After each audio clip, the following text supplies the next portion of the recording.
Então, a gente vai entrar aqui em definição de prestação de serviço. Então, nós vimos que não basta só emitir a nota fiscal. Muitos dos problemas só são diagnosticados quando a empresa tomadora recebe a nota fiscal do prestador. E aí verifica, mas ele colocou o código do serviço, não foi esse o serviço que teria que colocar na nota. Aí começa os problemas só quando recebe a nota. E aí a gente viu no passo a passo que já teria que começar certo desde lá da minuta do contrato de prestação de serviço, se for por escrito, porque a prestação de serviço não necessariamente tem que ser um contrato formal, pode ser verbal, pode se emitir qualquer outro documento, uma ordem de serviço e etc. Pois bem, então, tudo começa com a Constituição Federal, que no artigo 156 estabelece o seguinte: compete aos municípios instituir imposto sobre serviços de qualquer natureza, não compreendido no artigo 155, inciso 2 da Constituição, porque o artigo 155, inciso 2 da Constituição, são os serviços fatos geradores do ICMS, que é de transporte intermunicipal ou interestadual, e o serviço que de comunicação, desde que sejam serviços definidos em lei complementar. Então, a Constituição estabelece, é de competência dos municípios instituir imposto sobre serviço de qualquer natureza, desde que esse serviço conste em lei complementar. E qual é a lei complementar que traz o modelo nacional do ISS e no seu anexo traz todos os serviços fatos geradores do imposto sobre serviço? É a lei complementar 116 de 2003. Então, ela é pressuposto de validade das leis municipais. Quando tem lá o Código Tributário do município, a lei que instituiu o ISS no espaço territorial de um determinado município, ela tem que absorver as regras da 116, ela não pode criar fato gerador novo. Então, o ISS, pessoal, ele não incide sobre serviço.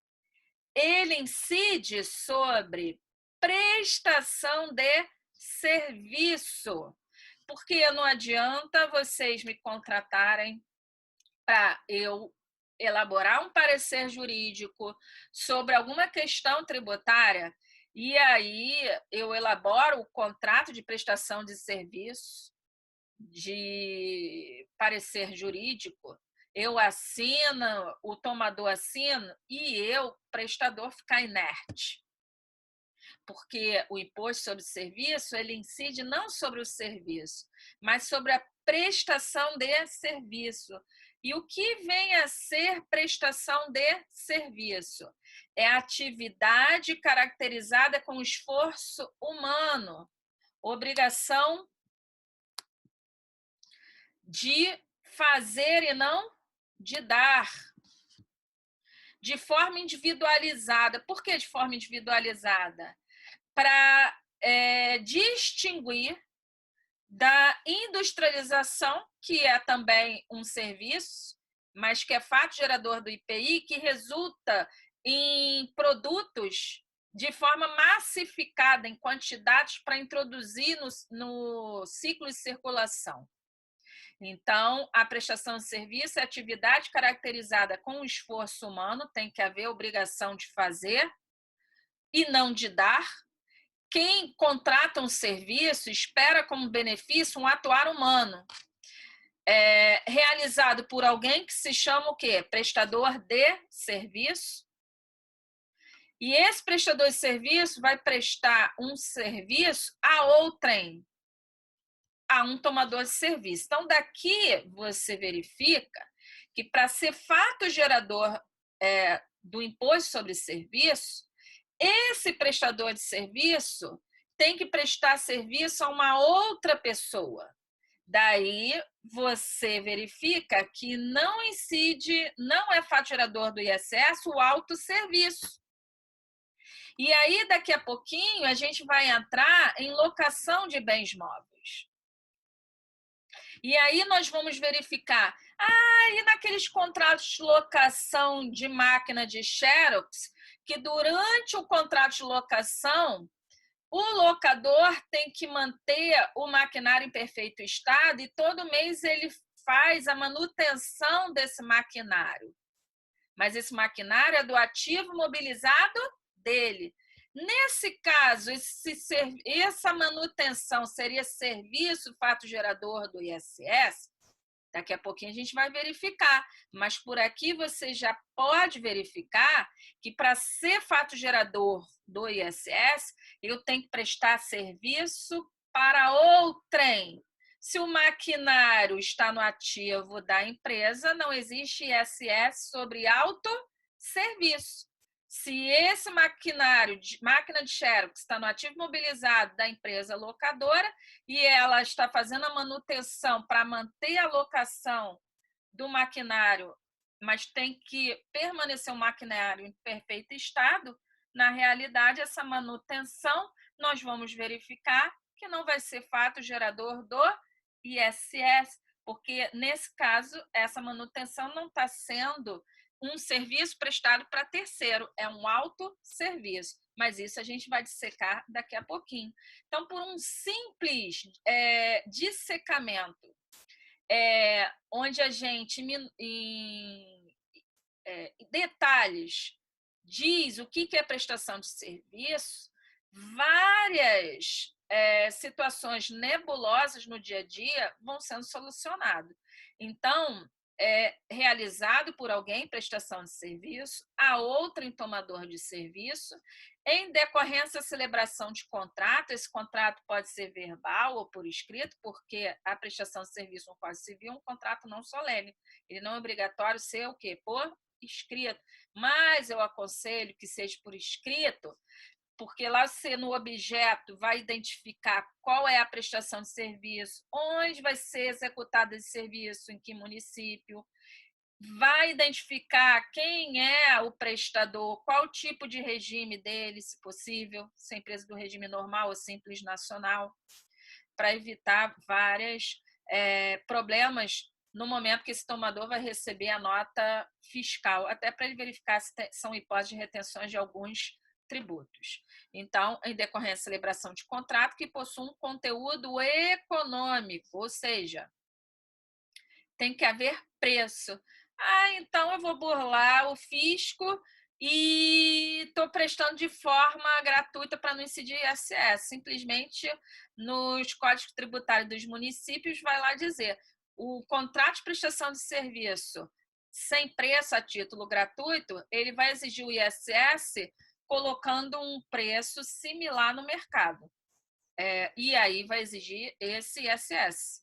Se você tem uma atividade que não é filantrópica, no seu contrato social, o FIS vai querer o ISS, porque a obrigação de prestar o serviço você fez.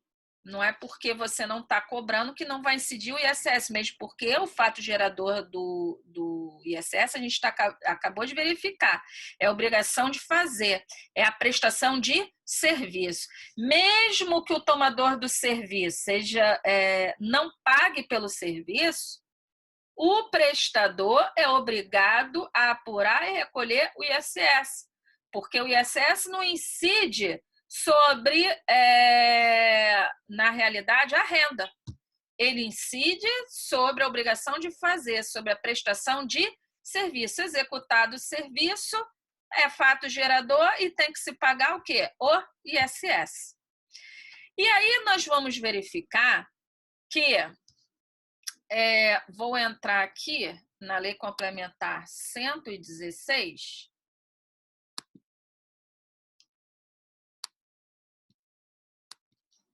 LC 116 de 2003, só para a gente se familiarizar aqui, onde você verifica que ela é uma lei com poucos artigos, e a gente vai estar adentrando nesses artigos no passo a passo do nosso curso. Mas aqui, ó, traz a lista anexa 116, que são os serviços fatos geradores do ISS. É composto de 40 itens e dentro de cada item existe subitens de serviços. E aí, o que acontece? O item 3, que é serviço prestado mediante locação, cessão de direito de uso e congêneres, o subitem 301, logo na publicação da Lei Complementar 116 de 2003, havia sido vetado da lista.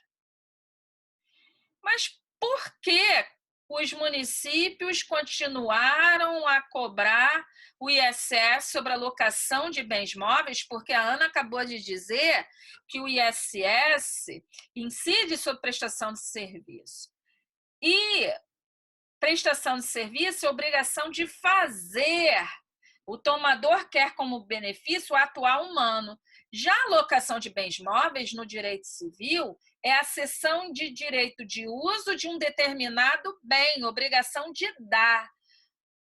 Quem contrata um bem em locação, ele quer como benefício do locador o uso do bem, a cessão de direito de uso e não uma obrigação de fazer.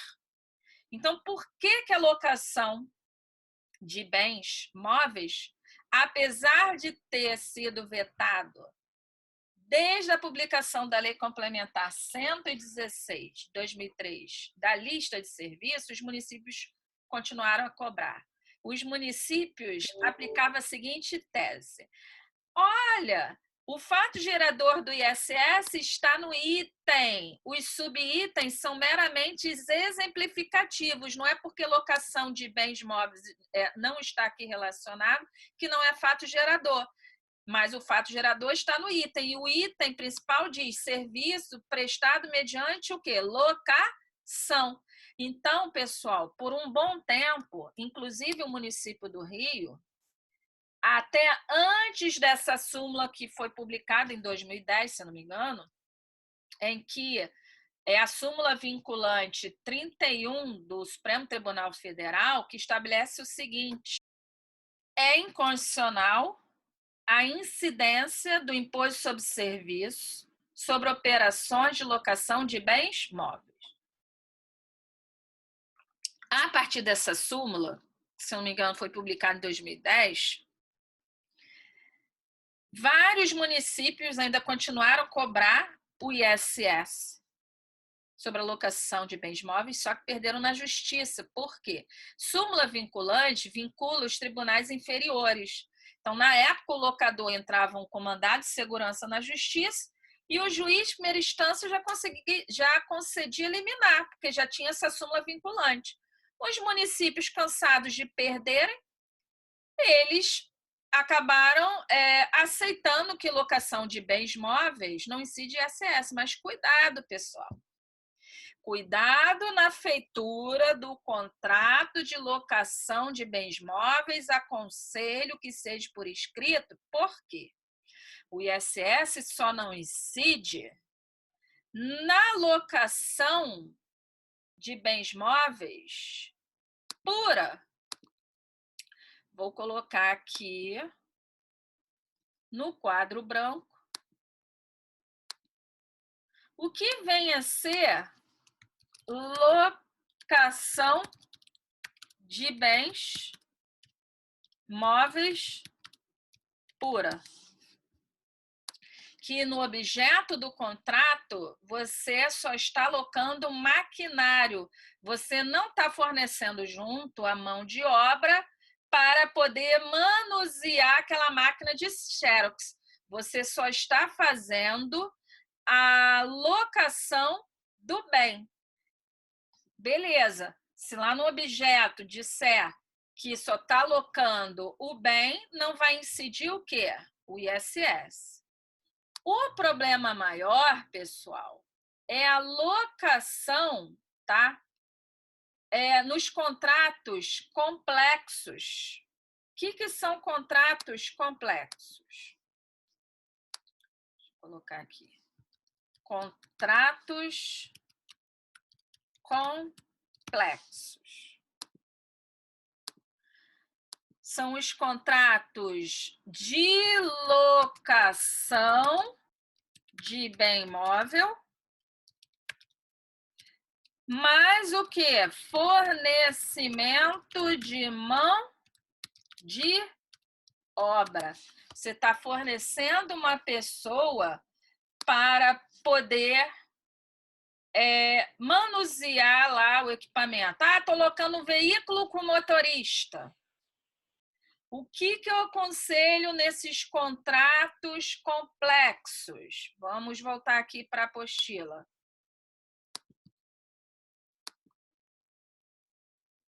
Olha o que eu coloquei aqui nos contratos complexos.